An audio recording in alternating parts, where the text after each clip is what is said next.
everybody, welcome back to my channel. I am Ashley, and in today's video I'm going to be giving you guys some tips on what to look for when you are deciding on where to do your home daycare. I hope that it makes sense on how I'm wording. I'm really bad at wording things.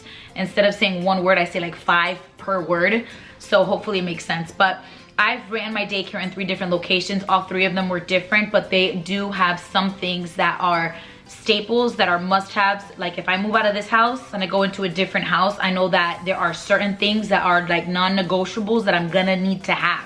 So I'm gonna talk to you guys about those in today's video. The first thing that you're gonna wanna look for whenever you're determining a property to set up your home daycare at, this is home daycare, not facility or center, is that the kitchen and the daycare area are connected or next to each other. Now this obviously depends on if you're going to provide meals for your program or not, but a lot of us do provide meals. But I like to have my kitchen next to my daycare because I like to be able to see the kids when I'm cooking. My first home daycare was in a house that I purchased, and I ran my home daycare out of there for 8 years, and the porch was converted into a daycare, and my kitchen had a window where I can see into the daycare.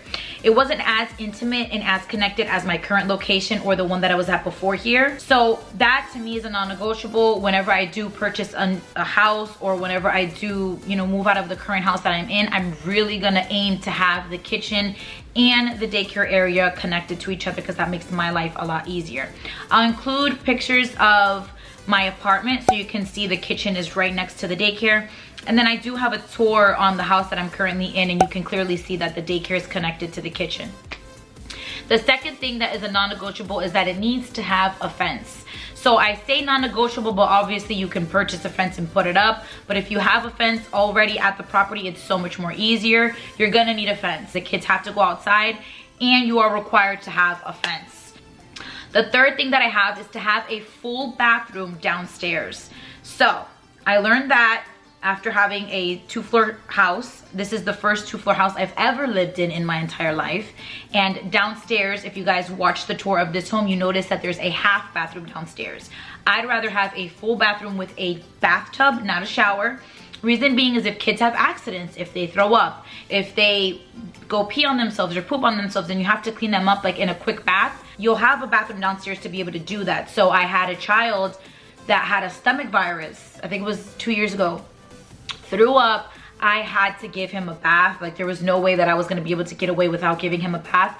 I had to bring everybody upstairs, sit them in the hallway while I gave this child a bath, and then bring them all back downstairs. Now it's not that much of a hassle. Again, I say non-negotiable, but if you want, you can just bring them up, and it doesn't happen that often. But I just really love having a full bath on the same floor. It's just so much more easier to get things cleaned up. The fourth thing is just make sure that it is okay with your HOA. Now I did do a video on first steps when opening your home daycare, and I go more in depth in that video.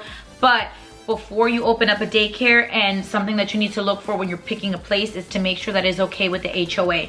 I told that to a client that wanted to start home daycare, and she didn't know what a HOA is. I don't know if it's unique to Florida, but HOA stands for Homeowners Association, and they basically make the rules and regulations for your community. So they're the ones that approve the color of the house. If you want to paint your house a specific color, they have to approve it.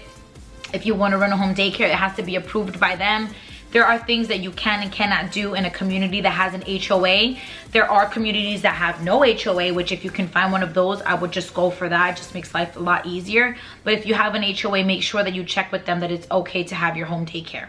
So those are some things that I like to look for before choosing a place to run my home daycare, because I feel like they are important. Again, I say non-negotiables, but you could make it work without a full bath downstairs, without a fence, and without having the kitchen connected. That basically completes today's video. I hope you guys enjoyed it. Please subscribe to my channel if you guys have not already, and I will see you guys in my next video.